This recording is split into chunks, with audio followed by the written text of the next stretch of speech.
എല്ലാവർക്കും നമസ്കാരം. പുതിയ ഒരു വീഡിയോയിലേക്ക് സ്വാഗതം. ഇന്ന് നമ്മൾ ഇരുമ്പൻ പുളി വെച്ചിട്ടുള്ള ഒരു അച്ചാറാണ് തയ്യാറാക്കുന്നത്.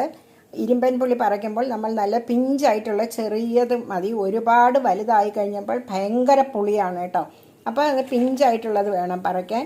ഇത് ഞാനൊരു 200 ഗ്രാം എടുത്തിട്ടുണ്ട്. അത് 4ആയി നുറുക്കി എടുത്തിരിക്കുകയാണ്.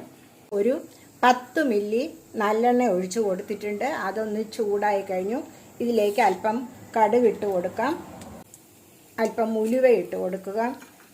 ഇതേപോലെ ഒരു കഷ്ണം കട്ടക്കായയും കൂടി ഇട്ട് നന്നായി ഒന്ന് നമുക്ക് ഫ്രൈ ആക്കി എടുക്കാം. ആദ്യം കടുക് പൊട്ടിക്കഴിഞ്ഞു. ഇനി നമ്മൾ ഇരുമ്പൻ പുളി അല്ലെങ്കിൽ പുളിഞ്ചിക്ക, ഓരോ നാട്ടിലും ഓരോ പേരിലാണ് അറിയപ്പെടുന്നത് കേട്ടോ.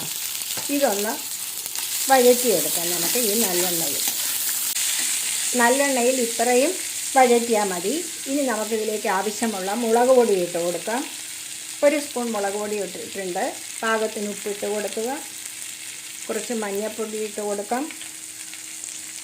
ഒരല്പം ശർക്കരയും കൂടിയിട്ട് വീണ്ടും നന്നായി നമുക്കിതൊന്ന് വഴറ്റിയെടുക്കുകയാണ് വേണ്ടത്.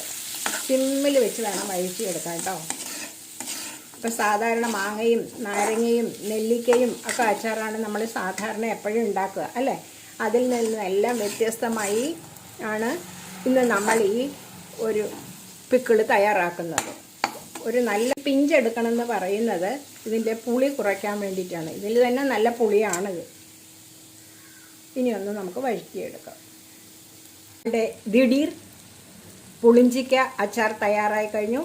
എല്ലാവരും ഇതുപോലെ തയ്യാറാക്കി നോക്കുക. ചാനൽ കാണുക, സപ്പോർട്ട് ചെയ്യുക. എല്ലാവർക്കും നല്ല ഒരു ദിവസം ആശംസിക്കുന്നു. നന്ദി, നമസ്കാരം. Thank you.